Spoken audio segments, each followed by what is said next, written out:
ਵਾਹਿਗੁਰੂ ਜੀ ਕਾ ਖਾਲਸਾ ਵਾਹਿਗੁਰੂ ਜੀ ਕੀ ਫਤਿਹ। ਅਸਲਾਮ ਵਾਲੇਕਮ ਆਦਾਬ ਅਰਜ਼ਮ ਹਾਂ ਤੁਹਾਡੀ ਹੋਸਟ ਨੀਲਮ ਕੌਰ ਤੇ ਮੈਂ ਟੀਵੀ 84 ਦੇ ਸਾਰੇ ਦਰਸ਼ਕਾਂ ਤੇ ਸਰੋਤਿਆਂ ਨੂੰ ਜੀ ਆਇਆਂ ਕਹਿੰਦੀ ਹਾਂ ਪ੍ਰੋਗਰਾਮ ਸੱਚੋ ਸੱਚ ਵਿੱਚ ਜਿਹੜੇ ਇਸ ਪ੍ਰੋਗਰਾਮ ਨਾਲ ਦੇਸ਼ਾਂ ਵਿਦੇਸ਼ਾਂ ਤੋਂ ਜੁੜ ਚੁੱਕੇ ਨੇ। ਖਾਲਸਾ ਅਫੇਅਰ ਸੈਂਟਰ ਦੇ ਸੰਚਾਲਕ ਡਾਕਟਰ ਅਮਰਜੀਤ ਸਿੰਘ ਜੀ ਸਟੂਡੀਓ 'ਚ ਮੇਰੇ ਨਾਲ ਸ਼ਾਮਲ ਨੇ। ਉਹਨਾਂ ਨਾਲ ਗੱਲਬਾਤ ਕਰਕੇ ਅੱਜ ਦਾ ਮਿਸ਼ਨ ਸਪੋਰਟ ਉਹਨਾਂ ਤੋਂ ਉਹਨਾਂ ਦਾ ਤਬਸਰਾ ਜਾਣਦੇ ਹਾਂ। ਜੀ ਡਾਕਟਰ ਸਾਹਿਬ ਵਾਹਿਗੁਰੂ ਜੀ ਕਾ ਖਾਲਸਾ ਵਾਹਿਗੁਰੂ ਜੀ ਕੀ ਫਤਿਹ। हाँ जी नीलम कौर जी ਤੁਹਾਨੂੰ ਵੀ ਤੇ ਦੁਨੀਆ ਭਰ ਚ ਬੈਠੇ ਸਾਡੇ ਬਹੁਤ ਹੀ ਪਿਆਰੇ ਸੋਹਣੇ ਸਿਆਣੇ ਸੁਨੱਖੇ ਟੀਵੀ 84 ਦੇ ਵਿਊਅਰਸ ਨੂੰ ਵੀ ਵਾਹਿਗੁਰੂ ਜੀ ਕਾ ਖਾਲਸਾ ਵਾਹਿਗੁਰੂ ਜੀ ਕੀ ਫਤਿਹ। ਸਾਡੇ ਬਹੁਤ ਹੀ ਪਿਆਰੇ ਮੁਸਲਮਾਨ ਭੈਣਾਂ ਭਰਾਵਾਂ ਨੂੰ ਅਸਲਾਮ ਵਾਲੇਕਮ। ਗੰਗਾ ਜਮਨੀ ਤਹਿਜ਼ੀਬ ਦੇ ਹਿੰਦੂ ਤਵੀਆਂ ਨੂੰ ਨਮੋ ਨਮੇ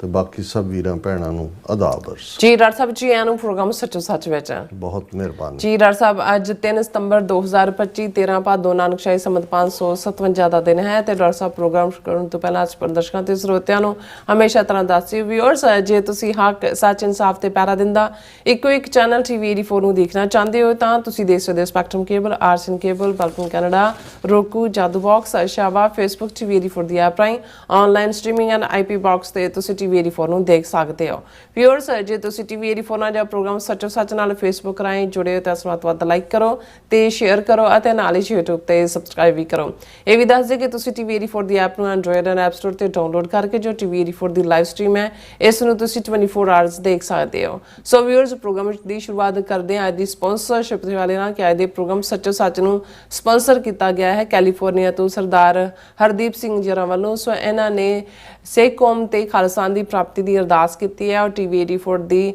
ਚੜ੍ਹਦੀ ਕਲਾ ਲਈ ਔਰ ਇਸ ਦੀ ਮਾਈਕ ਸਹਾਇਤਾ ਕਰਨ ਲਈ ਵੀ ਤੁਹਾਨੂੰ ਸਭ ਨੂੰ ਕਿਹਾ ਹੈ। ਸੋ ਅੱਜ ਦੀ ਸਪਾਂਸਰਸ਼ਿਪ ਲਈ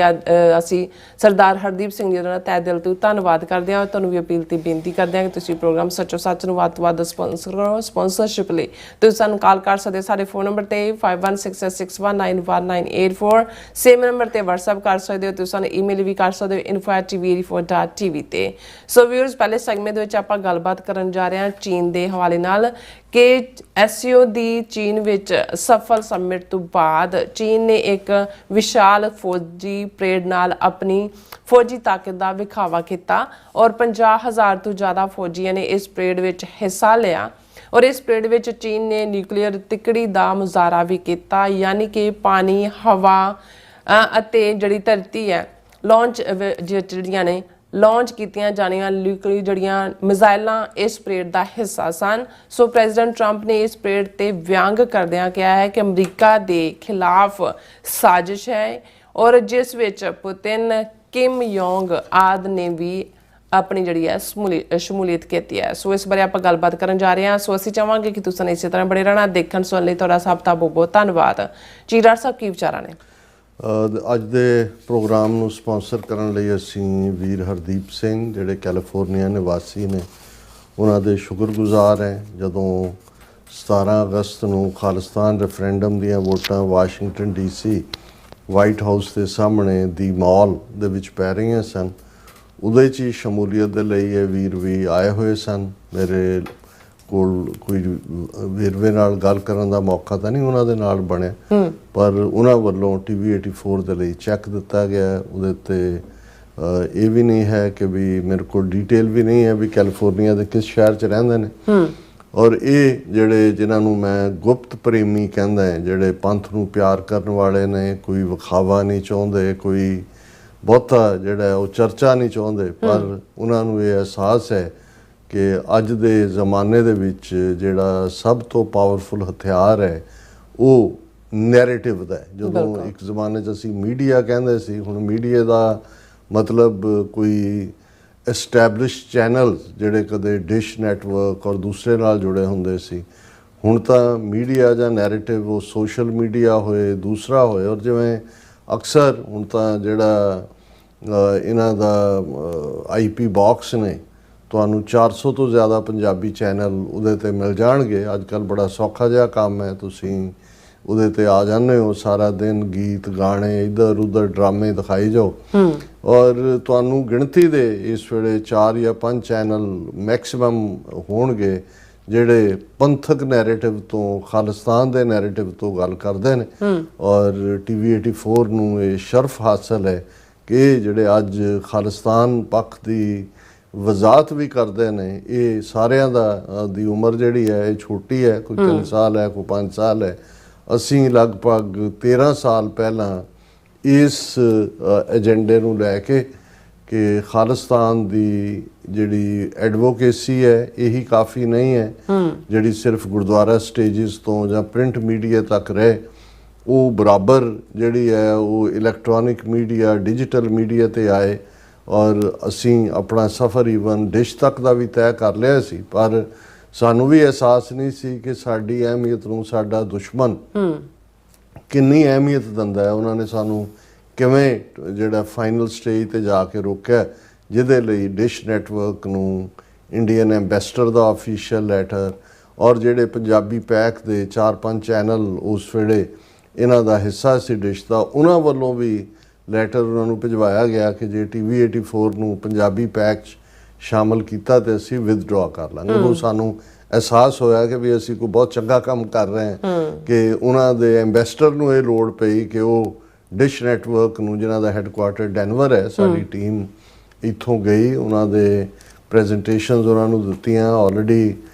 ਅਪਰੂਵਲ ਸੀ, ਆਲਮੋਸਟ ਅਸੀਂ ਵੇਟ ਕਰ ਰਹੇ ਸੀ, ਲੇਕਿਨ ਬਹੁਤ ਜਲਦੀ ਉਸ ਤੋਂ ਬਾਅਦ ਡਿਸ਼ ਨੈਟਵਰਕ ਦਾ ਕੰਮ ਜਿਹੜਾ ਉਹ ਥੱਲੇ ਨੂੰ ਜਾਣ ਲੱਗਾ,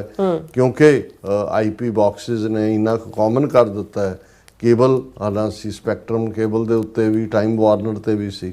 ਉਹ ਸਾਰੇ ਜਿਹੜੇ ਨੇ ਹੁਣ ਇਰਰੈਲੇਵੈਂਟ ਹੋ ਚੁੱਕੇ ਨੇ। ਔਰ ਕੱਲ੍ਹ ਹੀ ਸਾਡੇ ਇੱਕ ਵਿਊਅਰ ਨੇ ਸਾਨੂੰ ਯਾਦ ਦਹਾਨੀ ਕਰਵਾਈ ਕਿ ਜੀ ਤੁਹਾਡੇ YouTube ਦੇ ਉੱਤੇ 3.25 ਲੱਖ ਹੁਣ ਸਬਸਕ੍ਰਾਈਬਰ ਹੈ। ਔਰ ਮੈਂ ਚੈੱਕ ਕੀਤਾ 2,75,000 ਸਾਡਾ YouTube ਸਬਸਕ੍ਰਾਈਬਰ ਹੈ, ਜਿਹੜਾ 4-5 ਸਾਲ ਦੇ ਵਿੱਚ ਅਸੀਂ 4-5 ਸਾਲ ਤੋਂ ਹੀ YouTube ਦੇ ਉੱਤੇ ਆਏ ਹਾਂ। ਫੇਸਬੁੱਕ ਤੇ ਅਸੀਂ ਬਲੌਕ ਹੈ, ਲੇਕਿਨ YouTube ਦੇ ਉੱਤੇ ਭਾਵੇਂ ਅਜੇ ਸਾਡੀ ਮੋਨੇਟਾਈਜੇਸ਼ਨ ਨਹੀਂ ਹੈ, ਲੇਕਿਨ ਇਹ ਆਪਣੇ ਆਪ ਦੇ ਵਿੱਚ ਸਾਡੇ ਲਈ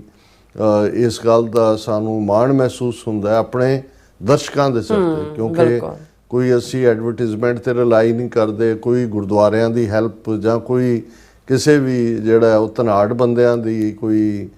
ਜਿਹੜੀ ਹੈ ਉਹ ਪੈਟਰਨਾਈਜੇਸ਼ਨ ਨਹੀਂ ਹੈ। ਸਿਰਫ ਤੇ ਸਿਰਫ ਇਹ ਕਾਮਨ ਜਿਹੜੇ ਕਿਰਤੀ ਵੀਰ ਗੁਰਸਿੱਖ ਨੇ, ਔਰ ਅਕਸਰ ਜਦੋਂ ਮੈਂ ਜੇ ਕਿਸੇ ਦਾ ਵੀ ਮੈਂ ਨਾਂ ਲਵਾਂ ਤੇ ਫਿਰ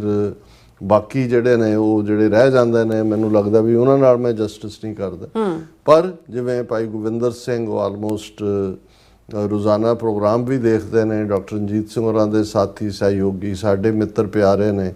ਉਹ ਆਲਮੋਸਟ ਦੂਸਰੇ ਤੀਸਰੇ ਦਿਨ ਜਿਹੜਾ ਉਹ ਯਾਦ ਦਹਾਨੀ ਕਰਵਾਉਣਗੇ ਕਿ ਡਟੇ ਰਹੋ, ਪਿੱਛੇ ਨਹੀਂ ਹਟਣਾ ਹੈ, ਅਸੀਂ ਅਖੀਰਲੇ ਸਾਹ ਤੱਕ ਤੁਹਾਡੇ ਨਾਲ ਖੜੇ।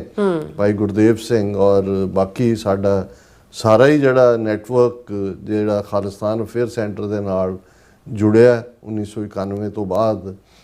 ਉਹ ਸਾਡੇ ਨਾਲ ਖੜੇ ਨੇ ਔਰ ਸਾਨੂੰ ਇਸ ਗੱਲ ਨੇ ਹਿੰਮਤ ਦਿੱਤੀ ਹੈ। ਔਰ ਅਸੀਂ ਜਿੱਥੇ ਵੀਰ ਹਰਦੀਪ ਸਿੰਘ ਹੋਰਾਂ ਦਾ ਸ਼ੁਕਰੀਆ ਅਦਾ ਕਰਦੇ ਹਾਂ, ਉੱਥੇ ਮੈਂ ਇਹ ਵੀ ਦੱਸਦੇ ਹਾਂ ਕਿ ਕੱਲ੍ਹ ਦੇ ਪ੍ਰੋਗਰਾਮ 'ਚ ਅਸੀਂ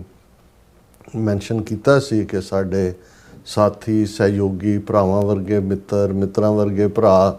ਜਿਨ੍ਹਾਂ ਨੇ 18 ਸਾਲ ਸਾਡੀ ਵਾਸ਼ਿੰਗਟਨ ਜਦੋਂ ਨਿਵਾਸ ਰਿਹਾ, ਹਰ ਪੱਖੋਂ ਪ੍ਰਸ਼ਾਦੇ ਪਾਣੀ ਦੀ ਸੇਵਾ ਤੋਂ ਲੈ ਕੇ ਚੱਕਣ ਛੱਡਣ ਦੀ ਸੇਵਾ ਨਿਸ਼ਕਾਮਤਾ ਨਾਲ ਕੀਤੀ, ਜਿਨ੍ਹਾਂ ਦੇ ਦਾ ਪਰਿਵਾਰ ਪੰਥ ਨੂੰ ਪਰਨਾਇਆ ਹੋਇਆ, ਉਹਨਾਂ ਦੇ ਆਪਣੇ ਪਰਿਵਾਰ ਨੇ ਸ਼ਹੀਦ ਦਿੱਤਾ ਹੋਇਆ ਕੌਮ ਦੇ ਲਈ। ਭਾਈ ਨਰਿੰਦਰ ਸਿੰਘ, ਕੱਲ੍ਹ ਜਦੋਂ ਅਸੀਂ ਉਹਨਾਂ ਦੇ ਹਾਰਟ ਅਟੈਕ ਦਾ ਜ਼ਿਕਰ ਕੀਤਾ ਤੇ ਬਹੁਤ ਸਾਰੀਆਂ ਕਾਲਾਂ ਵੀ ਆਈਆਂ ਅੱਜ ਫੋਲੋ ਅਪ ਦੇ ਲਈ। ਔਰ ਵੀਰ ਗੁਰਦੇਵ ਸਿੰਘ ਜਿਹੜੇ ਅਜੇ ਕੁਛ ਦਿਨ ਪਹਿਲਾਂ ਹੀ 17 ਅਗਸਤ ਵਾਲੇ 'ਚੋਂ ਆਏ ਸੀ ਸ਼ਾਮਲ ਹੋਣ ਸਵਿਟਜ਼ਰਲੈਂਡ ਤੋਂ, ਜਿਹੜੇ ਉੱਥੇ ਆਪਣਾ ਰੇਡੀਓ ਪ੍ਰੋਗਰਾਮ ਵੀ ਰਨ ਕਰਦੇ ਨੇ, ਉਹਨਾਂ ਨੇ ਫੌਰਨ ਭਾਈ ਸਾਹਿਬ ਦੇ ਨਾਲ ਆਪਣੀ ਪਿਕਚਰ ਪਾ ਕੇ ਔਰ ਇਹ ਕਾਮਨਾ ਦੁਆ ਵੀ ਕੀਤੀ ਕਿ ਮਹਾਰਾਜ ਉਹਨਾਂ ਨੂੰ ਚੜ੍ਹਦੀ ਕਲਾ ਦੇਣ। ਅਸੀਂ ਕਿਉਂਕਿ ਭਾਈ ਨਰਿੰਦਰ ਸਿੰਘ ਹੋਰਾਂ ਦਾ ਦਾਇਰਾ ਐਡਮਾਇਰਰਸ ਦਾ ਵੀ ਬੜਾ ਵਸੀ ਹੈ, 4 ਚੁਫੇਰਿਓਂ ਕਾਲਾਂ ਦਾ ਸਿਲਸਿਲਾ ਹੈ, ਤੇ ਮੈਂ ਇਹ ਦੱਸਦੇ ਹਾਂ ਕਿ ਅੱਜ ਉਹਨਾਂ ਦੀ ਸਫਲ ਬਾਈਪਾਸ ਸਰਜਰੀ ਹੋਈ ਹੈ। ਆਲਮੋਸਟ ਸਵੇਰੇ 8 ਵਜੇ ਉਹਨਾਂ ਨੂੰ ਆਪਰੇਸ਼ਨ ਥੀਏਟਰ 'ਚ ਲੈ ਗਏ ਸੀ, ਲਗਭਗ 6 ਘੰਟੇ ਦੀ ਸਰਜਰੀ। ਔਰ ਹੁਣ ਉਹ ਜਿਹੜੇ ਨੇ ਜਿਸ ਨੂੰ ਆਫਟਰ ਦਾ ਸਰਜਰੀ ਜਿਹੜੀ ਰੀਕੂਪਿੰਗ ਕਹਿੰਦੇ ਨੇ, ਜਾਂ ਉਸ ਨੂੰ ਮੋਨੀਟਰਿੰਗ ਅਜੇ ਤੱਕ ਉਹ ਐਨਸਥੀਸੀਆ ਦਾ ਅਸਰ ਵੀ ਹੁੰਦਾ ਹੈ, ਲੇਕਿਨ ਉਹ ਰਿਕਵਰੀ ਰੂਮ ਦੇ ਵਿੱਚ ਨੇ, ਬਾਕੀਆਂ ਦੇ ਨਾਲ ਕੋਈ ਉਹਨਾਂ ਦਾ ਨਹੀਂ ਹੈ, ਬਾਕੀ ਪਰਿਵਾਰ ਉੱਥੇ ਹੀ ਹੈ ਔਰ ਸਰਜਰੀ ਜਿਹੜੀ ਹੈ ਬਿਲਕੁਲ ਚੜ੍ਹਦੀ ਕਲਾ 'ਚ ਹੋਈ ਹੈ। ਸੋ ਅਸੀਂ ਸਤਿਗੁਰੂ ਦਾ ਸ਼ੁਕਰਾਨਾ ਵੀ ਕਰਦੇ ਹਾਂ ਔਰ ਬਾਕੀ ਸਾਰਿਆਂ ਤੱਕ ਇਹ ਜਾਣਕਾਰੀ ਵੀ ਪਹੁੰਚਾ ਰਹੇ ਹਾਂ। ਗੱਲ ਕਿਉਂਕਿ ਜਿਹੜਾ ਇਹਨਾਂ ਸਾਰੇ ਦਿਨਾਂ ਦੇ ਵਿੱਚ ਇੰਟਰਨੈਸ਼ਨਲ ਮੀਡੀਆ 'ਚ ਵੀ ਔਰ ਸਾਊਥ ਏਸ਼ੀਆ ਮੀਡੀਆ 'ਚ ਵੀ ਜਿਹੜੀ ਖਬਰ ਹਾਵੀ ਰਹੀ ਉਹ SCO meet, Shanghai cooperation organisation ਦੀ ਚਾਈਨਾ ਦੇ ਵਿੱਚ, ਔਰ ਇਹ ਕਿਉਂਕਿ ਵੈਲ ਡਰਮਡ ਸੀ, ਇਸ ਦਾ ਪੂਰਾ ਢੋਲ ਵੀ ਪਿੱਟਿਆ ਗਿਆ, ਵੈਲ ਅਟੈਂਡਡ ਸੀ, 27-28 ਹੈਡ ਆਫ ਸਟੇਟਸ ਔਰ ਉਹਨਾਂ ਦੇ ਦੂਸਰੇ ਪ੍ਰਮੁੱਖ ਆਗੂ ਔਰ ਦੂਸਰੇ ਜਿਹੜੇ ਸ਼ਾਮਲ ਹੋਏ, ਔਰ ਸਭ ਤੋਂ ਵੱਡੀ ਜਿਹੜੀ ਅਟਰੈਕਸ਼ਨ ਔਰ ਇਸ ਵੇਲੇ ਕਿਉਂਕਿ ਹਾਲਾਂਕਿ SCO ਜਿਵੇਂ ਅਸੀਂ ਪਹਿਲਾਂ ਵੀ ਜ਼ਿਕਰ ਕੀਤਾ ਸੀ ਕਿ ਵੀ ਇਹ ਚਾਈਨਾ ਨੇ ਪਿਛਲੇ 20-25-30 ਸਾਲ 'ਚ ਆਪਣੇ ਆਪ ਨੂੰ as a economical power establish ਕਰਨ ਦੇ ਲਈ ਸਭ ਤੋਂ ਪਹਿਲਾਂ ਅਸੀਂ ਦੇਖਦੇ ਹਾਂ ਕਿ ਜਿਹੜਾ 1990 ਦੇ ਵਿੱਚ ਹੀ ਜਦੋਂ ਅਜੇ ਇੰਡੀਆ ਪੂਰੀ ਤਰ੍ਹਾਂ ਅਮਰੀਕਾ ਦੀ ਗ੍ਰਿਪ ਜਾਂ ਅਮਰੀਕਾ ਦੀ ਛਾਉਣੀ ਦੇ ਵਿੱਚ ਨਹੀਂ ਸੀ ਆਇਆ, ਤੇ ਪਹਿਲਾ ਜਿਹੜਾ ਜਨਮ ਜਿਸ ਆਰਗੇਨਾਈਜੇਸ਼ਨ ਦਾ ਹੋਇਆ ਸੀ ਉਹ ਰਿਕਸ ਸੀ। ਰਿਕਸ ਦੇ ਵਿੱਚ ਰਸ਼ੀਆ, ਇੰਡੀਆ, ਚਾਈਨਾ, ਔਰ ਹੁਣ ਵੀ ਜਿਹੜਾ ਹੈ ਉਹ ਚਾਈਨਾ ਔਰ ਰਸ਼ੀਆ ਰਿਕਸ ਦੇ ਆਈਡੀਆ ਨੂੰ ਦੁਬਾਰਾ ਜਿਹੜਾ ਹੈ ਉਹ ਫਲੋਟ ਕਰ ਰਹੇ ਨੇ, ਜਦੋਂ ਉਹਨੂੰ ਦੰਦ ਦੇਣਾ ਚਾਹੁੰਦੇ ਨੇ, ਲੇਕਿਨ ਇੰਡੀਆ ਜੇ ਕੰਨ ਭੰਨ ਰਿਹਾ, ਲੇਕਿਨ ਰਿਕਸ ਹੀ ਅਲਟੀਮੇਟਲੀ ਫਿਰ ਬ੍ਰਿਕਸ ਬਣ ਗਿਆ ਕਿਉਂਕਿ ਉਹਦੇ ਨਾਲ ਜਦੋਂ ਬ੍ਰਾਜ਼ੀਲ ਔਰ ਸਾਊਥ ਅਫਰੀਕਾ ਸ਼ਾਮਲ ਹੋਏ, ਫਿਰ ਬ੍ਰਿਕਸ ਦਾ ਜਿਹੜਾ ਦਾਇਰਾਕਾਰ ਹੋਰ ਵਿਸ਼ਾਲ ਹੁੰਦੇ ਆ, ਕਈ ਦੇਸ਼ ਹੋਰ ਵੀ ਉਹਦੇ 'ਚ ਸ਼ਾਮਲ ਹੋਏ, ਔਰ ਅਜੇ ਬ੍ਰਿਕਸ ਦਾ ਸੰਮੇਲਨ ਤਾਂ ਹੋਣਾ ਹੈ, ਔਰ ਬ੍ਰਿਕਸ ਦੇ ਵਿੱਚ ਜਿਹੜੇ ਮੁਲਕ ਆਏ ਉਹਨਾਂ ਬਾਰੇ ਆਇਆ ਕਿ ਜੀ ਲਗਭਗ 40% ਜਿਹੜੀ ਇਕਨੋਮੀ ਹੈ ਦੁਨੀਆ ਦੀ ਉਹ ਬ੍ਰਿਕਸ ਮੁਲਕਾਂ ਦੇ ਕੋਲ ਹੈ। ਔਰ ਇਸ ਸਾਰੇ ਪੀਰੀਅਡ 'ਚ ਜਦੋਂ ਚਾਈਨਾ ਨੇ ਦੇਖਿਆ ਕਿ ਵੀ ਉਸ ਨੇ ਐਮਰਜ ਹੋਣਾ, ਤਾਂ ਉਸ ਨੇ ਪਹਿਲਾਂ ਤਾਂ ਏਸ਼ੀਆਨ ਦੇ ਵਿੱਚ ਫ੍ਰੀ ਟ੍ਰੇਡ ਦਾ ਸੱਦਾ ਦਿੱਤਾ, ਔਰ ਇਹ ਬੜਾ ਵੱਡਾ ਸ਼ੌਕ ਸੀ ਯੂਰਪੀਅਨ ਕੰਟਰੀਜ਼ ਲਈ ਵੀ ਕਿਉਂਕਿ ਟ੍ਰੇਡ ਤਾਂ ਸਾਰੇ ਹੀ ਕਰ ਰਹੇ ਸੀ, ਲੇਕਿਨ ਫ੍ਰੀ ਟ੍ਰੇਡ ਦੇ ਥੱਲੇ ਚਾਈਨਾ ਨੇ ਉਹਨਾਂ ਦੇ ਨਾਲ ਜਿਹੜਾ ਹੈ ਉਹ ਆਪਣਾ ਵਪਾਰਕ ਸੰਬੰਧ ਬਣਾਏ ਔਰ ਫਿਰ ਡਿਵੈਲਪਮੈਂਟ ਪ੍ਰੋਜੈਕਟ ਸ਼ੁਰੂ ਕੀਤੇ। ਚਾਈਨਾ ਨੇ ਮੇਕ ਸ਼ੋਰ ਕੀਤਾ ਕਿ ਆਪਣੇ ਗੁਆਂਢੀਆਂ ਦੇ ਨਾਲ ਜਿਹੜੇ ਉਹਨਾਂ ਦੇ ਬਾਰਡਰ ਡਿਸਪਿਊਟ ਸੀ, ਉਹ ਸਾਰੇ ਜਿਹੜੇ 8-9 ਮੁਲਕਾਂ ਦੇ ਨਾਲ ਉਹਨਾਂ ਦਾ ਬਾਰਡਰ ਲੱਗਦਾ, ਭਾਰਤ ਨੂੰ ਛੱਡ ਕੇ ਬਾਕੀ ਸਾਰਿਆਂ ਦੇ ਨਾਲ ਉਹਨਾਂ ਨੇ ਆਪਣੇ ਬਾਰਡਰ ਡਿਸਪਿਊਟ ਸੈਟਲ ਕੀਤੇ। ਫਿਰ ਉਹਨਾਂ ਨੇ ਆਪਣੇ ਟੈਂਟੈਕਲ ਜਦੋਂ ਅਸੀਂ ਦੇਖਦੇ ਹਾਂ one belt one road initiative through ਕੀਤਾ, ਤੇ 130 ਮੁਲਕਾਂ ਦੇ ਨੁਮਾਇੰਦੇ ਜਿਹੜੇ ਨੇ ਇਸ ਵੇਲੇ ਜਾਂ 130 ਮੁਲਕ ਸਿਗਨੇਟਰੀ ਨੇ, ਔਰ ਇਹ ਜਿਹੜਾ ਵਨ ਬੈਲਟ ਵਨ ਰੋਡ ਹੈ ਏਸ਼ੀਆ 'ਚ ਜਿਹੜਾ ਸਾਊਥ ਅਮਰੀਕਾ ਦੇ ਵਿੱਚ, ਅਫਰੀਕਾ ਦੇ ਵਿੱਚ, ਯੂਰਪ ਦੇ ਵਿੱਚ ਸਾਰੀ ਰੀਚ। ਸੋ ਇਹ ਜਿਉਂ-ਜਿਉਂ ਉਸ ਦਾ ਇਹ ਪਾਰਟ ਵੱਧਦਾ ਚਲਾ ਗਿਆ ਕਿਉਂਕਿ ਇਹ ਇਕਨੋਮਿਕਲ ਮਾਡਲ ਸੀ, ਡਿਵੈਲਪਮੈਂਟ ਮਾਡਲ ਸੀ। ਹਾਲਾਂ ਅਮਰੀਕਾ ਦੀ ਜਿਹੜੀ ਮਿਲੀਟੈਰੀਲੀ ਜਾਂ ਇਕਨੋਮਿਕਲੀ ਬਾਲਾਦਸਤੀ ਹੈ ਉਸ ਨੂੰ ਅਜੇ ਕੋਈ ਇਮੀਡੀਏਟ ਖਤਰਾ ਨਹੀਂ ਹੈ, ਪਰ ਅਮਰੀਕਾ ਦਾ ਜਿਹੜਾ ਮਾਡਲ ਸੀ ਉਹ ਇਹ ਠੀਕ ਹੈ ਕਿ ਅਮਰੀਕਾ ਦੀ ਪਾਲਿਸੀ ਦੇ ਵਿੱਚ ਜੈਨਰੋਸਿਟੀ, ਜੇ ਹੁਣ ਪ੍ਰੈਜ਼ੀਡੈਂਟ ਟਰੰਪ ਨੇ ਟੈਰਿਫ ਮੁੱਦੇ ਨੂੰ ਆਧਾਰ ਬਣਾ ਕੇ ਸਾਰਿਆਂ ਨੂੰ ਕਿਹਾ ਵੀ ਤੁਸੀਂ ਹੁਣ ਤੱਕ ਚੁੰਡਦੇ ਰਹੇ ਹੋ ਅਮਰੀਕਾ ਨੂੰ ਵੀ ਤੁਸੀਂ ਟੈਰਿਫ ਲਾਏ ਹੋਏ ਨੇ, ਉਹਨਾਂ ਦੇ ਵਿੱਚ ਉਹਨਾਂ ਨੇ ਇੰਡੀਆ ਔਰ ਚਾਈਨਾ ਔਰ ਬ੍ਰਾਜ਼ੀਲ ਔਰ ਇਹਨਾਂ ਸਾਰੇ ਮੁਲਕਾਂ ਨੂੰ ਜਿਹੜਾ ਕਿਹਾ, ਔਰ ਹੁਣ ਉਹ ਡੀਲ ਬਣਾਉਣ ਦੀ ਲਾਈਨ ਹੈ। ਸੋ ਅਮਰੀਕਾ ਨੇ ਇਸ ਪੱਖੋਂ ਲਿਬਰਲ ਪਾਰਟ ਰੱਖਿਆ, ਔਰ ਬਹੁਤ ਸਾਰੇ ਦੁਨੀਆ ਦੇ ਜਿਹੜੇ ਪ੍ਰੋਡਕਟ ਨੇ ਜਾਂ ਜਿਨ੍ਹਾਂ ਦੀ ਮਾਰਕੀਟ ਹੈ, ਆਲਮੋਸਟ ਅੱਧੀ ਮਾਰਕੀਟ ਤਾਂ ਅਮਰੀਕਾ ਦੀ ਹੈ ਕਿਉਂਕਿ ਅਮਰੀਕਨ ਖਰਚਦੇ ਵੀ ਨੇ, ਪੈਸਾ ਵੀ ਹੈ, ਔਰ ਜਿਹੜਾ ਇਸ ਲਈ ਉਹ ਅਮਰੀਕਾ ਨੂੰ ਲੋੜ ਹੀ ਨਹੀਂ ਸੀ ਉਹਨਾਂ ਦੇ ਕਿ ਵੀ ਉਹਨਾਂ ਨੇ ਕਿਸੇ 'ਤੇ ਬਹੁਤੀ ਕੋਈ ਟੈਰਿਫ ਲਾਉਣ ਦਾ ਕਦੇ ਰੱਖਿਆ ਨਹੀਂ। ਲੇਕਿਨ ਦੂਸਰੇ ਪਾਸੇ ਅਮਰੀਕਾ ਨੂੰ ਨੇ ਇਹ ਸਮਝਦੇ ਆ ਕਿ ਵੀ ਮਿਲਟਰੀ ਹੋਲਡ ਰਹਿਣਾ ਚਾਹੀਦਾ ਪੱਕੇ ਤੌਰ 'ਤੇ America as a super power. 800 ਦੇ ਕਰੀਬ ਅਮਰੀਕਾ ਦੇ ਫੌਜੀ ਅੱਡੇ ਨੇ ਅਰਾਊਂਡ ਦੁਨੀਆ ਦੇ। ਕੋਈ ਇਹ ਨਾ ਸਮਝੇ ਕਿ ਜੀ ਅਮਰੀਕਾ ਕੋਈ ਜਿਹੜੀ ਹੈ ਉਹ ਵਾਕ ਓਵਰ ਬਣ ਗਈ ਜਾਂ ਚਾਈਨਾ ਓਵਰਨਾਈਟ ਬਹੁਤ ਵੱਡੀ ਤਾਕਤ ਬਣ ਗਈ। ਚਾਈਨਾ ਐਮਰਜ ਹੋ ਰਿਹਾ ਹੈ ਇਕਨੋਮਿਕਲੀ, ਜਿਵੇਂ ਉਹਨਾਂ ਨੇ 22-23 ਟ੍ਰਿਲੀਅਨ ਡਾਲਰ ਦੀ ਇਕੋਨਮੀ ਬਣਾ ਲਈ, ਔਰ ਇਸ ਦੇ ਨਾਲ ਨਾਲ ਮੈਨੂਫੈਕਚਰਿੰਗ ਹੱਬ ਹੈ ਦੁਨੀਆ ਦੀਆਂ ਚੀਜ਼ਾਂ, ਔਰ ਜਿਹੜੀਆਂ ਚੀਜ਼ਾਂ ਉਹ ਬਣਾਉਂਦੇ ਨੇ ਉਹ ਇੰਨੀਆਂ ਕੁ ਸਸਤੀਆਂ ਨੇ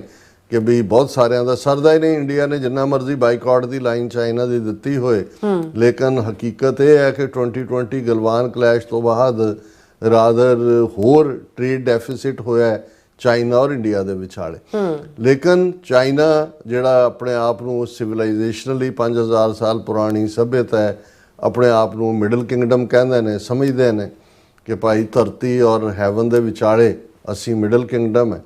ਸੋ ਉਹ ਆਪਣਾ ਉਹ ਸਮਝਦੇ ਨੇ ਵੀ ਸੂਨਰ ਔਰ ਲੇਟਰ ਜਿਹੜਾ ਉਹਨੇ ਕੰਪੀਟ ਕੀਤਾ ਹੈ ਜਾਂ ਕਰਨਾ ਹੈ ਜਾਂ ਉਸ ਦਾ ਮੁਕਾਬਲਾ ਹੈ ਉਹ ਅਮਰੀਕਾ ਦੇ ਨਾਲ ਹੈ। ਔਰ ਈਵਨ ਇਸ SCO ਮੀਟ ਤੋਂ ਬਾਅਦ ਇਸ SCO 'ਚ ਜਿਹੜਾ ਇੱਕ ਉਹਨਾਂ ਦੇ ਕੋਲ ਇੱਕ ਪ੍ਰਾਈਸਡ ਜਿਵੇਂ ਹੁੰਦਾ ਕੋਈ ਟਰੋਫੀ ਸੀ, ਉਹ ਇਹ ਸੀ ਕਿ ਲਓ ਜੀ ਉਹ ਮੋਦੀ ਜਿਹੜਾ ਪ੍ਰੈਜ਼ੀਡੈਂਟ ਟਰੰਪ ਦੀ ਪਹਿਲੀ ਟਰਮ ਦੇ ਵੇਲੇ ਕੁਆਡ ਦਾ ਮੈਂਬਰ ਇੰਡੀਆ ਬਣਿਆ, ਜਿਹੜਾ ਇੰਡੀਆ ਅਮਰੀਕਾ ਦੇ ਹੱਥਾਂ 'ਚ ਖੇਡ ਰਿਹਾ ਸੀ, ਉਹਨਾਂ ਦੇ ਵੈਪਨਰੀ ਵੀ ਰਸ਼ੀਆ ਨਾਲੋਂ ਹਟ ਕੇ ਹੁਣ ਅਮਰੀਕਾ ਵੱਲ ਆ ਰਿਹਾ ਸੀ, ਸਟ੍ਰੈਟੇਜਿਕ ਲੌਜਿਸਟਿਕਸ ਇਹ ਸਾਰੀਆਂ ਸ਼ੇਅਰ ਹੋ ਰਹੀਆਂ ਸੀ, ਔਰ ਅਮਰੀਕਾ ਵੀ ਖੁਸ਼ ਕਰ ਰਿਹਾ ਸੀ ਕਿ ਜੀ ਅਸੀਂ ਕਮਾਂਡ ਦਾ ਨਾਂ ਇੰਡੋ ਪੈਸੀਫਿਕ ਰੱਖ ਦਿੱਤਾ ਹੈ ਤੇ ਫਲਾਣਾ ਕਰਤਾ ਹੈ, ਢਿਮਕਾ ਕਰ ਦਿੱਤਾ ਹੈ। ਸੋ ਇੱਕ ਤਾਂ ਜਿਵੇਂ ਕੋਈ ਖਾਸ ਨਸਲ ਦਾ ਬਟੇਰਾ ਫੜ ਕੇ ਲਿਆਂਦਾ ਹੋਏ ਤਾਂ ਫਿਰ ਉਹ ਸ਼ਿਕਾਰੀ ਕਹੇ ਕਿ ਜੀ ਬਟੇਰੇ ਤਾਂ ਤੁਸੀਂ ਵੀ ਜਿਹੜੇ ਨੇ ਫੁੜਕਾਏ ਹੋਣਗੇ, ਪਰ ਆਹ ਬਟੇਰਾ ਖਾਸ ਹੈ, ਇਹ ਮੇਰੇ ਕੋਲ ਆਇਆ। ਸੋ ਮੋਦੀ ਦਾ ਰੁਤਬਾ ਤਾਂ ਉੱਥੇ ਉਹ ਬਟੇਰੇ ਵਰਗਾ ਹੀ ਸੀ ਕਿ ਵੀ ਉਹ ਵੀ ਕਦੇ ਉਛਲ ਕੇ ਇੱਧਰ ਨੂੰ ਜਾ ਰਿਹਾ, ਕਦੇ ਉੱਧਰ ਨੂੰ ਜਾ ਰਿਹਾ। ਔਰ ਇੰਡੀਅਨ ਮੀਡੀਆ ਦੀ ਜਿਹੜੀ ਟੀਮ ਜਿਹੜੇ ਆਪਟਿਕਸ ਯਕੀਨ ਰੱਖਦੇ ਨੇ ਕਿ ਦੇਖੋ ਮੋਦੀ ਕਿੰਨਾ ਸਪੈਸ਼ਲ ਹੈ, ਦੇਖੋ ਸ਼ੀ ਜਿਨਪਿੰਗ ਉਹਨੂੰ ਕਿਵੇਂ ਵਾਰਮਲੀ ਮਿਲ ਰਿਹਾ ਹੈ, ਕਿਵੇਂ ਮੋਦੀ ਜਿਹੜਾ ਉਹ ਮਾਰ ਰਿਹਾ ਉਰਲੀਆਂ ਪਰਲੀਆਂ ਹਿੰਦੀ 'ਚ, ਉਹਨੂੰ ਕੌਣ ਸੁਣਦਾ ਹੈ। ਲੇਕਿਨ ਉਹਨੂੰ ਉਹ ਇਵੇਂ ਪ੍ਰੈਜ਼ੈਂਟ ਕਰ ਰਹੇ ਸੀ ਜਿਵੇਂ ਮੋਦੀ ਨੂੰ ਮੋਦੀ ਸੱਚਮੁੱਚ ਵਿਸ਼ਵ ਗੁਰੂ ਹੈ ਔਰ ਦੂਜੇ ਸਾਰੇ ਸੁਣ ਰਹੇ ਨੇ। ਹੁਣ ਇਸ ਸਾਰੇ ਇਹ ਤਾਂ ਆਪਟਿਕਸ ਉਹਨਾਂ ਨੇ ਆਪਣੀ ਆਡੀਅנס ਲਈ ਕਰ ਲਿਆ। ਚਾਈਨਾ ਨੇ ਵੀ ਇਹ ਦੱਸਤਾ ਕਿ ਭਾਈ ਅਲਟੀਮੇਟਲੀ ਤੁਹਾਡਾ ਮੋਦੀ ਹੁਣ ਆ ਕੇ ਸਾਡੇ ਪੈਰੀਂ ਪੈ ਗਿਆ। ਔਰ ਫਿਰ ਜਿਹੜਾ ਜਿਸ ਦੀ ਚਰਚਾ ਅੱਜ ਅਸੀਂ ਇਸ ਸੈਗਮੈਂਟ ਦੇ ਵਿੱਚ ਕਰ ਰਹੇ ਹਾਂ, ਗ੍ਰੈਂਡ ਮਿਲਟਰੀ ਪੈਰੇਡ। ਚਾਈਨਾ ਦੀ ਹਿਸਟਰੀ ਬੜੀ ਦਿਲਚਸਪ ਹੈ, ਜਿਹੜੀ ਪਿਛਲੀ ਸਾਰੀ ਸਦੀ ਸੀ 20th sanctuary 19th sanctuary middle ਤੋਂ ਲੈ ਕੇ 20th ਸੈਂਚੁਰੀ ਦਾ ਸਾਰਾ ਹਿੱਸਾ ਜਾਂ 21ਵੀਂ ਸਦੀ ਦੇ ਤਾਂ ਹੁਣ ਸ਼ੁਰੂ ਹੋਈ ਹੈ 20ਵੀਂ ਸਦੀ ਦੇ ਅੱਧ ਤੱਕ, ਉਸ ਨੂੰ ਚਾਈਨਾ ਵਾਲੇ ਸੈਂਚੁਰੀ ਆਫ ਹਿਊਮਿਲੀਏਸ਼ਨ ਜਾਂ ਸੈਂਚੁਰੀ ਆਫ ਸ਼ੇਮ ਕਹਿੰਦੇ ਨੇ, ਕਿਉਂਕਿ ਚਾਈਨਾ ਦੇ ਇਹ ਪ੍ਰਾਈਡ ਦੇ ਅਗੇਂਸਟ ਸੀ। ਜਿਹੜਾ ਚਾਈਨਾ ਜਿਸ ਨੇ ਕਦੇ ਮੈਰੀਨ ਜਿਹੜੀ ਹੈ ਉਹ ਸਮੁੰਦਰ 'ਚ ਜਿਹੜੀ ਰਸਤਾ ਦੱਸਦੀ ਹੈ ਜਹਾਜ਼ਾਂ ਨੂੰ, ਉਹਦੀ ਕਾਢ ਕੱਢੀ, ਜਿਹਨੇ ਪ੍ਰਿੰਟਿੰਗ ਪ੍ਰੈਸ ਦੀ ਕਾਢ ਕੱਢੀ, ਜਿਹਨੇ ਪੇਪਰ ਦੀ ਕਾਢ ਕੱਢੀ, ਜਿਹਨੇ ਗਨ ਪਾਊਡਰ ਕੱਢਿਆ। ਔਰ ਚਾਈਨਾ ਆਪਣੇ ਆਪ ਨੂੰ ਹਿਊਮਨ ਸਿਵਲਾਈਜੇਸ਼ਨ ਦੇ ਐਂਗਲ ਤੋਂ ਬਹੁਤ ਐਡਵਾਂਸ ਸਮਝਦਾ। ਉਹਨੂੰ ਕਿਵੇਂ ਯੂਰਪੀਅਨ ਤਾਕਤਾਂ ਨੇ ਕੋਲੋਨਾਈਜ਼ ਕੀਤਾ, ਕਿਵੇਂ ਉਸ ਨੂੰ ਹਿਊਮਿਲੀਏਟ ਕੀਤਾ ਗਿਆ, ਕਿਸ ਹੱਦ ਤੱਕ ਪਾਵਰਟੀ ਸੀ, ਔਰ ਕਿਵੇਂ ਜਿਹੜਾ ਖਾਸ ਤੌਰ 'ਤੇ ਜਾਪਾਨ ਨੇ ਜਦੋਂ ਕਿ 1930ਵਿਆਂ ਦੇ ਵਿੱਚ ਨੈਨਕਿੰਗ ਜਿਹੜੀ ਉਹਨਾਂ ਦੀ ਉਦੋਂ ਰਾਜਧਾਨੀ ਸੀ ਉਹਦੇ 'ਤੇ ਹਮਲਾ ਕੀਤਾ, ਕਿਵੇਂ ਜ਼ੁਲਮ ਕੀਤੇ, ਜਿਹਨੂੰ ਰੇਪ ਆਫ ਨੈਨਕਿੰਗ ਕਿਹਾ ਜਾਂਦਾ, ਲੱਖਾਂ ਮਾਰੇ, ਲੱਖਾਂ ਔਰਤਾਂ ਦੀ ਅਜ਼ਮਤ ਦੇ ਨਾਲ ਜਾਪਾਨੀਆਂ ਨੇ ਜਿਹੜਾ ਉਹ ਖਿਲਵਾੜ ਕੀਤਾ। ਔਰ ਉਸ ਸਾਰੇ ਦੇ ਚੱਲਦੇ ਆ ਚਾਈਨਾ ਬੜਾ ਬੈਡਲੀ ਡਿਵਾਈਡਡ ਸੀ। ਵੈਸਟਰਨ ਪਾਵਰਸ ਨੇ ਆਪਣਾ ਸਟੂਜ ਚਿਆਂਗ ਕਾਈ ਸ਼ੇਕ ਜਿਹੜਾ ਚਾਈਨਾ ਦਾ ਜਿਸ ਨੂੰ ਪ੍ਰੈਜ਼ੀਡੈਂਟ ਬਣਾਇਆ ਹੋਇਆ ਸੀ ਔਰ ਉਸ ਨੂੰ ਖੜਾ ਕੀਤਾ ਹੋਇਆ ਸੀ। ਸੋ ਜਦੋਂ ਮਾਓ ਜ਼ੇਤੁੰਗ ਨੇ ਜਿਹੜਾ, ਔਰ ਉਸ ਤੋਂ ਪਹਿਲਾਂ ਵੀ ਇੱਕ ਰੈਵੋਲੂਸ਼ਨ ਜਾਂ ਤਬਦੀਲੀ ਚੀਨ 'ਚ ਲਿਆਉਣ ਦੀ ਕੋਸ਼ਿਸ਼ ਕੀਤੀ ਗਈ 19th ਸੈਂਚੁਰੀ ਐਂਡ ਵੱਲ ਜਦੋਂ ਅਸੀਂ ਦੇਖਦੇ ਹਾਂ 20th ਸੈਂਚੁਰੀ ਬਿਗਨਿੰਗ 'ਚ ਉਹ ਨਾਕਾਮਯਾਬ ਹੋਈ ਸੀ। ਲੇਕਿਨ ਮਾਓ ਜ਼ੇਤੁੰਗ ਨੇ ਬੜੇ ਪਲੈਨਡ ਤਰੀਕੇ ਨਾਲ ਜਿਹੜਾ ਫਾਰਮਰਸ ਰੈਵੋਲੂਸ਼ਨ ਜਿਸ ਦੇ ਵਿੱਚ ਬਹੁਤ ਵੱਡਾ ਰੋਲ ਜਿਹੜਾ ਇੱਕ ਲੌਂਗ ਮਾਰਚ ਦਾ ਜ਼ਿਕਰ ਹੁੰਦਾ ਹੈ, ਜਿਸ ਦੇ ਉੱਤੇ ਕਿਸੇ ਜ਼ਮਾਨੇ 'ਚ ਹਰਿੰਦਰ ਸਿੰਘ ਮਹਿਬੂਬ ਜਿਹੜੇ ਪੰਜਾਬੀ ਦੇ ਬੜੇ ਵੱਡੇ ਜਿਹੜੇ ਨੇ ਦਾਰਸ਼ਨਿਕ ਸ਼ਾਇਰ ਨੇ, ਉਹਨਾਂ ਨੇ ਲੌਂਗ ਮਾਰਚ ਦੇ ਉੱਤੇ ਨਜ਼ਮ ਵੀ ਲਿਖੀ ਸੀ, ਕਿਉਂਕਿ ਸਾਰੇ ਲੈਫਟਿਸਟ ਲੀਨਿੰਗ ਵਾਲੇ ਸ਼ੁਰੂ 'ਚ ਪ੍ਰਭਾਵਿਤ ਹੋਏ ਉਹਨਾਂ ਸਾਰਿਆਂ ਤੋਂ। ਇਹਦੇ 'ਚ ਕੋਈ ਸ਼ੱਕ ਨਹੀਂ ਹੈ ਕਿ ਵੀ ਮਾਓ ਜ਼ੇਤੁੰਗ ਨੇ ਇੱਕੋ ਵੇਲੇ ਆਪਣੇ ਇਨਰ ਐਨਮੀ ਵੀ ਜਿਹੜਾ ਚਿਆਂਗ ਕਾਈ ਸ਼ੇਕ ਦੇ ਰੂਪ ਦੇ ਵਿੱਚ ਵੈਸਟਰਨ ਪਾਵਰਸ ਦਾ ਥੋਪਿਆ ਹੋਇਆ ਸੀ, ਜਾਪਾਨੀਆਂ ਦੇ ਖਿਲਾਫ ਵੀ, ਔਰ ਕਿਤੇ ਨਾ ਕਿਤੇ ਜਦੋਂ ਮਨਚੂਰੀਆ ਪ੍ਰੋਵਿੰਸ ਦਾ ਜ਼ਿਕਰ ਆਇਆ ਰਸ਼ੀਆ ਦੇ ਖਿਲਾਫ ਵੀ ਜਿਹੜਾ ਕੀਤਾ ਸੀ। ਔਰ ਫਾਈਨਲੀ ਉਹਨੇ ਮਾਓ ਜ਼ੇਤੁੰਗ ਨੇ ਮਾਰਕਸਿਸਟ ਆਈਡੀਓਲੋਜੀ ਨੂੰ ਇੰਪਲੀਮੈਂਟ ਕੀਤਾ। ਫਾਰਮਰਸ ਰੈਵੋਲੂਸ਼ਨ ਸੀ, ਬਿਲਕੁਲ ਉਲਟ 1917 ਦੇ ਜਿਹੜਾ ਲੈਨਿਨ ਨੇ ਰਸ਼ੀਆ ਦੇ ਵਿੱਚ ਲਿਆਂਦਾ ਉਹ ਫੈਕਟਰੀ ਵਰਕਰਸ ਤੇ ਬੇਸਡ ਸੀ। ਔਰ ਚਿਆਂਗ ਕਾਈ ਸ਼ੇਕ ਜਿਹੜਾ ਫਿਰ ਫਾਈਨਲੀ ਜਿੰਨੀ ਕੁ ਉਹਦੀ ਫੌਜ ਬਚੀ ਔਰ ਚੀਨ ਦਾ ਬਹੁਤ ਸਾਰਾ ਕਲਚਰਲ ਟ੍ਰੇਜਰ ਲੈ ਕੇ, ਸੱਭਿਆਚਾਰਕ ਖਜ਼ਾਨਾ ਲੈ ਕੇ ਫਾਰਮੂਸਾ ਆਈਲੈਂਡ ਸੀ ਉਹਦੇ 'ਚ ਦੌੜ ਗਿਆ ਸੀ, ਜਿਸ ਫਾਰਮੂਸਾ ਨੂੰ ਅੱਜ ਤਾਈਵਾਨ ਕਹਿੰਦੇ ਨੇ। ਔਰ ਉਸ ਤਾਈਵਾਨ ਨੂੰ ਜਿਵੇਂ ਅਮਰੀਕਾ ਜਾਂ ਦੂਜੇ ਪ੍ਰੋਟੈਕਟ ਕਰਦੇ ਨੇ, ਹਥਿਆਰ ਵੇਚਦੇ ਨੇ, ਉਹਨੂੰ ਜਿਹੜਾ ਉਹ ਬੜਾ ਡਿਵੈਲਪ ਕੀਤਾ ਹੋਇਆ, ਉਹਦੇ 'ਚ ਕਈ ਸੈਮੀਕੰਡਕਟਰ ਬਣਦੇ ਨੇ, ਕੋਈ ਦੂਜੇ ਬਣਦੇ ਨੇ, ਲੇਕਿਨ ਚਾਈਨਾ ਉਹਨੂੰ ਆਪਣਾ ਹਿੱਸਾ ਹੀ ਕਹਿੰਦਾ। ਇਸ ਲਈ ਜੇ ਚੀਨ ਨੂੰ ਐਮਬੈਰਸ ਕਰਨ ਦੇ ਲਈ ਵੈਸਟਰਨ ਪਾਵਰਸ ਦੇ ਕੋਲ 2-3 ਮੁੱਦੇ ਹੁੰਦੇ ਨੇ, ਉਹ ਤਾਈਵਾਨ ਦਾ ਹੁੰਦਾ, ਉਹ ਉਜਗਰਸ ਦਾ ਹੁੰਦਾ ਜਿਹੜੇ ਤੁਰਕਿਸ਼ ਓਰੀਜਨ ਦੇ ਮੁਸਲਮਾਨ ਨੇ, ਜਾਂ ਉਹ ਤਿੱਬਤ ਦਾ ਹੁੰਦਾ। ਸੋ ਇਸ ਪਿਛੋਕੜ ਦੇ ਵਿੱਚ ਫੇਰ ਜ਼ਾਹਰ ਹੈ ਸੈਕੰਡ ਵਰਲਡ ਵਾਰ ਜਿਹੜਾ 1939 ਤੋਂ 1945 ਤੱਕ ਚੱਲਿਆ। ਔਰ ਉਹਨਾਂ 6 ਸਾਲਾਂ ਦੇ ਵਿੱਚ ਜਿਹੜੇ ਚਾਈਨਾ ਦੇ, ਕਿਉਂਕਿ ਜਾਪਾਨ, ਇਟਲੀ ਔਰ ਜਿਹੜਾ ਇਹ ਮੇਨ ਇਹਨਾਂ ਦਾ ਅਲਾਇੰਸ ਸੀ ਜਿਹਦੇ ਥੱਲੇ ਮੁਸੋਲਿਨੀ ਵਾਲਾ ਪਾਰਟ ਆਪਣੀ ਥਾਂ, ਜਰਮਨੀ ਦਾ ਨਾਜ਼ੀ, ਔਰ ਜ਼ਾਹਰ ਹੈ ਕਿ ਜਾਪਾਨ ਜਰਮਨੀ ਇਟਲੀ ਇਹ ਇੱਕ ਪਾਸੇ ਜਿਹੜਾ ਇਹ ਕੰਬੀਨੇਸ਼ਨ ਸੀ। ਔਰ ਜ਼ਾਹਰ ਹੈ ਦੂਸਰੇ ਪਾਸੇ ਅਮਰੀਕਾ, ਯੂਕੇ, ਰਸ਼ੀਆ, ਹਾਲਾਂ ਪਹਿਲੀ ਸਟੇਜ ਤੇ ਸਟਾਲਿਨ ਔਰ ਹਿਟਲਰ ਉਹ ਇੱਕ ਦੂਜੇ ਦੇ ਭਾਈ ਸੀ, ਲੇਕਿਨ ਬਾਅਦ ਦੇ ਵਿੱਚ ਜਿਹੜਾ ਇਹ ਬ੍ਰੇਕ ਹੋਇਆ। ਔਰ ਇਸ ਸਾਰੇ ਦੇ ਵਿੱਚ ਜਿਹੜੀ ਵਿਕਟਰੀ ਫਾਈਨਲੀ 1945 ਦੇ ਵਿੱਚ ਸੈਕੰਡ ਵਰਲਡ ਵਾਰ ਖਤਮ ਹੋਇਆ ਔਰ ਅਮਰੀਕਾ ਨੇ ਹਿਰੋਸ਼ੀਮਾ ਨਾਗਾਸਾਕੀ ਦੇ ਉੱਤੇ ਐਟਮ ਬੰਬ ਡ੍ਰੌਪ ਕੀਤੇ। ਔਰ ਇਸ ਸਾਰੇ 'ਚੋਂ 1945 'ਚ ਜਦੋਂ ਫਿਰ ਜਾਪਾਨ ਦਾ ਇਧਰ ਥੱਲਾ ਲੱਗਾ ਤੇ ਦੂਸਰੇ ਪਾਸੇ ਫਿਰ ਜਿਹੜਾ ਚੀਨ ਦਾ ਇਹ ਬਹੁਤ ਸਾਰੇ ਏਰੀਆ ਨੂੰ ਵੀ ਆਕੂਪਾਈ ਕੀਤਾ ਹੋਇਆ ਸੀ ਜਾਪਾਨੀਆਂ ਨੇ, ਉਹ ਵੀ ਲਿਬਰੇਟ ਹੋਏ। ਸੋ ਇਹ ਚੀਨ ਨੇ ਜਿਹੜੀ ਅੱਜ ਗ੍ਰੈਂਡ ਪੈਰੇਡ ਕੱਢੀ ਜਿਹਦੇ 'ਚ 50,000 ਤੋਂ ਜ਼ਿਆਦਾ ਉਹਨਾਂ ਦੀ ਜਿਹੜੀ ਹੈ ਫੌਜ ਦੇ, ਲੇਕਿਨ ਇਹ ਕੋਈ ਆਮ ਬੂਟਾਂ ਨਾਲ ਬੂਟ ਖੜਕਾਉਣ ਵਾਲੀ ਪੈਰੇਡ ਨਹੀਂ ਸੀ। ਚਾਈਨਾ ਦਾ ਮਿਲਟਰੀ ਮਾਈਟ ਔਰ ਉਹਨਾਂ ਦਾ ਐਡਵਾਂਸਮੈਂਟ ਟੈਕਨੋਲੋਜੀ ਸਾਇੰਸ ਉਹਦਾ ਵਿਖਾਵਾ ਵੀ ਸੀ। ਪਰ ਇਹ ਪੈਰੇਡ ਦਾ ਮੇਨ ਮੁੱਦਾ 80 ਸਾਲਾ ਜਿਹੜੀ ਹੈ ਇਸ ਦੇ ਲਈ ਉਹਨਾਂ ਨੇ ਲਫ਼ਜ਼ ਵੀ ਇਸਤੇਮਾਲ ਕੀਤਾ, people's war of resistance against Japanese aggression. ਔਰ 80 ਸਾਲਾ ਬਰਸੀ ਨੂੰ ਇਹ ਸਮਰਪਿਤ ਸੀ। ਔਰ ਇਹਦੇ 'ਚ ਜ਼ਾਹਰ ਹੈ ਕਿ ਵੀ ਜਿਹੜੀ ਉਹਨਾਂ ਦੀ SCO ਮੀਟ ਦੇ ਨਾਲ ਹੀ ਉਹਨਾਂ ਨੇ ਇਸ ਪੈਰੇਡ ਨੂੰ ਰੱਖਿਆ ਸੀ। ਮੋਦੀ ਤਾਂ ਉੱਥੋਂ ਵਾਪਸ ਮੁੜ ਆਇਆ ਕਿਉਂਕਿ ਉਹਨੂੰ ਤਾਂ ਜੇ ਉਹ ਪੈਰੇਡ ਦੇਖਦਾ ਤੇ ਉਹ ਰਾਫੇਲ ਇੱਕ ਤੋਂ ਬਾਅਦ ਇੱਕ ਥੱਲੇ ਡਿੱਗਦੇ ਨਜ਼ਰ ਆਉਂਦੇ ਸੀ। ਉਹ ਰਾਫੇਲ ਵੀ ਡਿੱਗ ਪਿਆ ਵੈਸੇ, ਜਿਹੜਾ ਰਾਜਨਾਥ ਸਿੰਘ ਨੇ ਨਿੰਬੂ ਤੇ ਹਰੀ ਮਿਰਚ ਤੇ ਦੂਜੀ ਜਦੋਂ ਗਿਆ ਫਰਾਂਸ ਰੱਖ ਕੇ ਪੂਜਾ ਕੀਤੀ ਸੀ, ਉਹ ਵੀ ਥੱਲੇ ਡਿੱਗ ਪਏ। ਸੋ ਇਸ ਸਾਰੇ ਦੇ ਚਲਦਿਆਂ ਜਿਹੜੀ ਬਹੁਤ ਜ਼ਿਆਦਾ ਸ਼ੋਅ ਸੀ ਸਟਰੈਂਥ ਦਾ, ਕੁਝ ਚੀਜ਼ਾਂ ਜਿਹੜੇ ਇਹ ਇਹਨਾਂ ਦੇ ਐਕਸਪਰਟ ਦੇਖਣਗੇ ਵੀ ਕੀ ਡਿਸਪਲੇ ਕੀਤਾ। ਪਰ ਇਨ ਜਨਰਲ ਇਹ ਹੈ ਕਿ ਵੀ ਇਹ ਸਾਰੇ 'ਚ ਜਿਹੜਾ ਖਾਸ ਤੌਰ ਤੇ ਸਾਹਮਣੇ ਆਇਆ ਕਿ ਨਿਊਕਲੀਅਰ ਟਰਾਇਡ, ਹੁਣ ਜਦੋਂ ਨਿਊਕਲੀਅਰ ਟਰਾਇਡ ਕਿਹਾ ਜਾਂਦਾ ਹੈ ਜਾਂ 3 ਦੇ ਨਾਲ ਲਫ਼ਜ਼ ਦੇ ਜੁੜਦਾ ਕਿ ਉਹਨਾਂ ਨੇ ਜਿਹੜੀਆਂ ਨਿਊਕਲੀਅਰ ਟਰਾਇਡ ਨੂੰ ਮੀਡੀਆ ਨੇ ਕਿਹਾ ਕਿ ਇਸ ਪੈਰੇਡ ਦੇ ਵਿੱਚ ਇੰਟਰਕੰਟੀਨੈਂਟਲ ਬੈਲਿਸਟਿਕ ਮਿਸਲਸ ਦਾ ਵਿਖਾਵਾ ਸੀ, ਡੋਂਗ ਫੈਂਗ 61 ਦਾ ਵਿਖਾਵਾ ਸੀ ਤੇ ਪਹਿਲੀ ਵਾਰ ਇਹ ਸ਼ੋਕੇਸ ਕੀਤਾ ਗਿਆ ਨਿਊਕਲੀਅਰ ਟਰਾਇਡ ਜਿਹਦੇ 'ਚ ਦਾ ability to launch nukes from air, land and sea,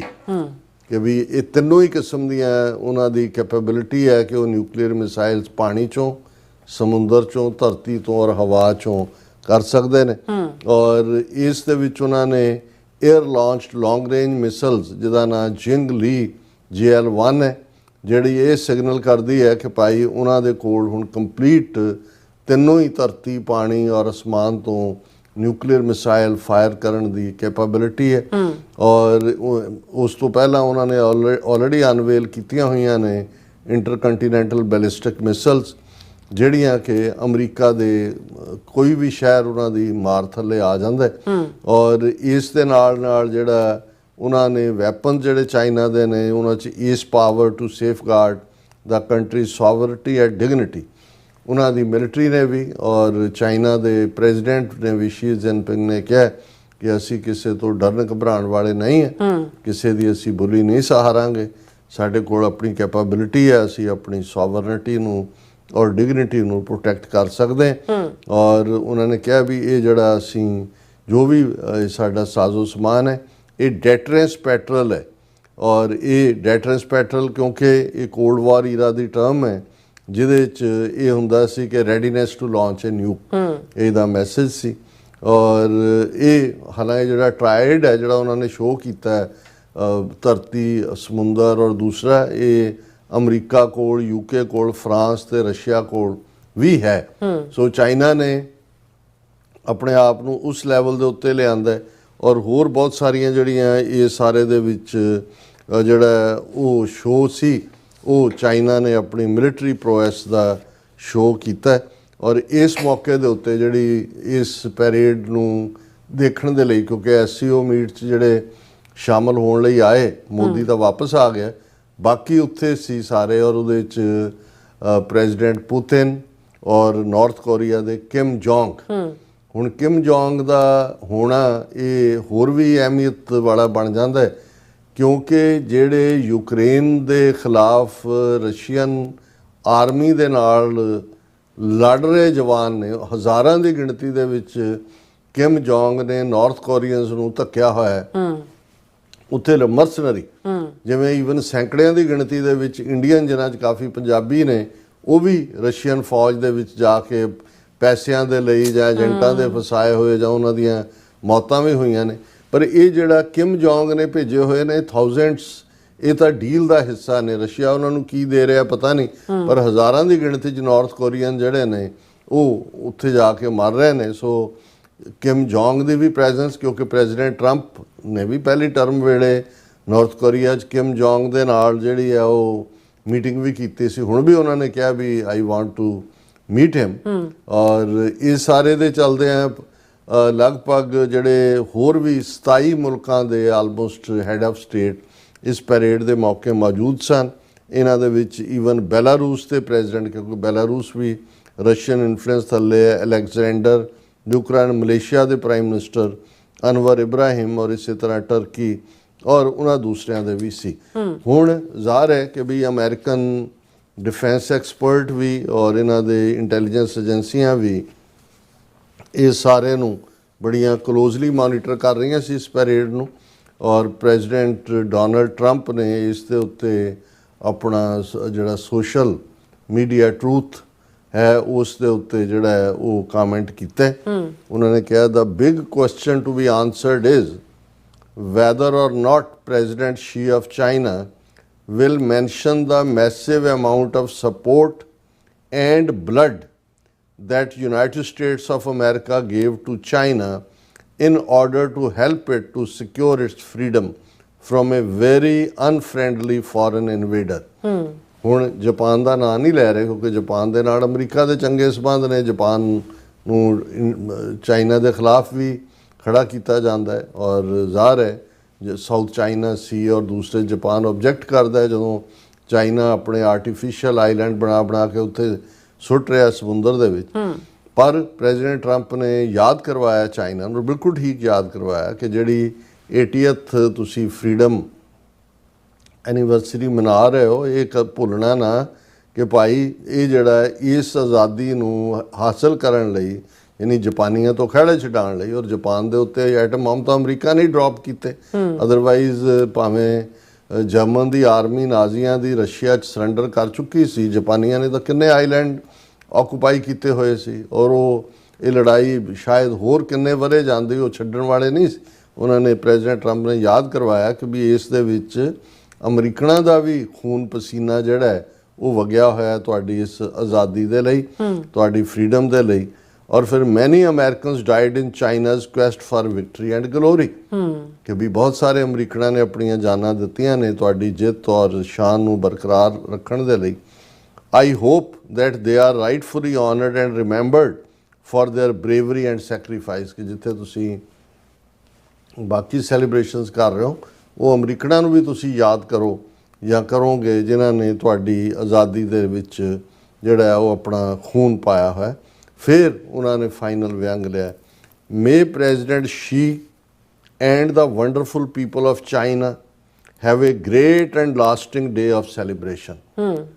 ਕਿ ਪ੍ਰੈਜ਼ੀਡੈਂਟ ਸ਼ੀ ਔਰ ਵੰਡਰਫੁਲ ਲੋਕ ਚੀਨ ਦੇ ਉਹ ਇਸ ਨੂੰ ਸੈਲੀਬ੍ਰੇਟ ਕਰਨ। Please give my warmest regards to Vladimir Putin and Kim Jong Un as you conspire against the United States of America। ਉਹ ਕਹਿੰਦੇ ਨੇ ਮੇਰੀਆਂ ਸ਼ੁਭ ਕਾਮਨਾਵਾਂ ਪੁਤਿਨ ਨੂੰ ਵੀ ਦੇ ਦੇਣੀਆਂ, ਰੂਸ ਦੇ ਨੂੰ, ਨਾਰਥ ਕੋਰੀਆ ਦੇ ਕਿਮ ਜੋਂਗ ਨੂੰ ਵੀ ਦੇ ਦੇਣੀਆਂ ਕਿਉਂਕਿ ਤੁਸੀਂ ਸਾਰੇ ਰਲ ਕੇ ਅਮਰੀਕਾ ਦੇ ਖਿਲਾਫ ਸਾਜ਼ਿਸ਼ ਕਰ ਰਹੇ ਹੋ। ਸੋ ਇੱਕ ਲਾਈਨ ਦੇ ਵਿੱਚ ਪ੍ਰੈਜ਼ੀਡੈਂਟ ਟਰੰਪ ਨੇ ਦੱਸ ਦਿੱਤਾ ਔਰ ਇਹਦੇ 'ਚ ਕੋਈ ਸ਼ੱਕ ਵੀ ਨਹੀਂ ਹੈ। ਇਹਨੂੰ ਤੁਸੀਂ ਸਾਜ਼ਿਸ਼ ਕਹੋ ਜਾਂ ਸ਼ੋਅ ਆਫ ਸਟਰੈਂਥ ਕਹੋ ਜਾਂ ਜੇ ਇਸ ਦੇ ਲਈ ਲਫ਼ਜ਼ ਹੁੰਦਾ ਹੈ ਕਿ ਵੀ ਵਾਰ ਆਫ ਨਰਵਸ, ਜੇ ਚੀਨ ਨੂੰ ਜਿਹੜਾ ਉਹ ਝੁਕਾਉਣ ਦੀ ਲਾਈਨ ਹੈ ਤੇ ਚੀਨ ਆਪਣੀ ਧੌਣ ਉੱਚੀ ਕਰ ਰਿਹਾ ਹੈ, ਜਾਂ ਜੇ ਇਹ ਕਹਿਣਾ ਹੋਏ ਕਿ ਜਿਹੜੀ ਟੈਰਿਫ ਵਾਰ ਵੀ ਚੱਲ ਰਹੀ ਹੈ ਉਹਦੇ 'ਚ ਹੂ ਵਿਲ ਬਲਿੰਕ ਫਸਟ, ਜੀ ਅੱਖਾਂ 'ਚ ਅੱਖਾਂ ਪਾਈਆਂ ਹੋਈਆਂ ਨੇ ਵੀ ਕਿਹੜਾ ਅੱਖ ਪਹਿਲੇ ਝਪਕਦਾ ਹੈ ਉਹ, ਔਰ ਇਹੀ ਹੈ। ਔਰ ਪ੍ਰੈਜ਼ੀਡੈਂਟ ਟਰੰਪ ਨੇ ਇਹਨੂੰ ਜਿਹੜਾ ਮੈਸੇਜ ਇਹੀ ਦਿੱਤਾ ਵੀ ਇਹ ਕੰਸਪੀਰੇਸੀ ਹੈ, ਸਾਜ਼ਿਸ਼ ਹੈ ਅਮਰੀਕਾ ਦੇ ਖਿਲਾਫ। ਜੀ ਡਾਕਟਰ ਸਾਹਿਬ ਤੁਹਾਡਾ ਬਹੁਤ ਬਹੁਤ ਸ਼ੁਕਰੀਆ। ਸੋ ਇੱਥੇ ਲੈਣਾ ਬ੍ਰੇਕ ਤੇ ਜਾਣ ਤੋਂ ਪਹਿਲਾਂ ਅਸੀਂ ਦਰਸ਼ਕਾਂ ਤੇ ਸਰੋਤਿਆਂ ਨੂੰ ਅਪੀਲ ਤੇ ਬੇਨਤੀ ਕਰਦੀ ਵੀਅਰਸ, ਜਿਸ ਤਰ੍ਹਾਂ ਤੁਸੀਂ ਜਾਣਦੇ ਹੋ ਕਿ ਟੀਵੀ 84 ਇੱਕ ਪੰਥਕ ਚੈਨਲ ਹੈ ਔਰ ਟੀਵੀ 84 ਦੀ ਚੜ੍ਹਦੀ ਕਲਾ ਲਈ ਵੱਧ ਤੋਂ ਵੱਧ ਡੋਨੇਟ ਕਰੋ। ਡੋਨੇਟ ਕਰਨ ਲਈ ਸਾਡੀ ਵੈਬਸਾਈਟ tv84.tv ਤੇ ਜਾ ਕੇ ਪੇਪਲ ਦੀ ਵਰਤੋਂ ਕਰਕੇ ਵਨ ਟਾਈਮ ਡੋਨੇਟ ਕਰ ਸਕਦੇ ਹੋ, ਮੰਥਲੀ ਡੋਨੇਟ ਵੀ ਕਰ ਸਕਦੇ ਹੋ। ਤੁਸੀਂ ਟੀਵੀ 84 ਦੇ ਨਾਮ ਤੇ ਚੈੱਕ ਬਣਾ ਕੇ ਸਾਨੂੰ ਮੇਲ ਵੀ ਕਰ ਸਕਦੇ ਹੋ ਸਾਡੇ ਇਸ ਪਤੇ ਤੇ 36-01 37th Avenue, Longland City, New York 11101 USA, ਜਾਂ ਫਿਰ ਤੁਸੀਂ ਸਾਨੂੰ ਫੋਨ ਰਾਹੀਂ ਵੀ ਸੰਪਰਕ ਕਰ ਸਕਦੇ ਹੋ 5166191984। ਤੁਸੀਂ ਸਾਨੂੰ ਈਮੇਲ ਵੀ ਕਰ ਸਕਦੇ ਹੋ info@tv84.tv ਤੇ। ਅਸੀਂ ਤੁਹਾਡੇ ਤਹਿ ਦਿਲ ਤੋਂ ਸ਼ੁਕਰਗੁਜ਼ਾਰ ਹੋਵਾਂਗੇ। ਇਸ ਵਕਤ ਲੈਣੇ ਬ੍ਰੇਕ ਵੀਅਰਸ, ਤੁਸੀਂ ਇਸੇ ਤਰ੍ਹਾਂ ਬਣੇ ਰਹਿਣਾ। ਮਿਲਦੇ ਹਾਂ ਆਫਟਰ ਦਿਸ ਸ਼ਾਰਟ ਬ੍ਰੇਕ।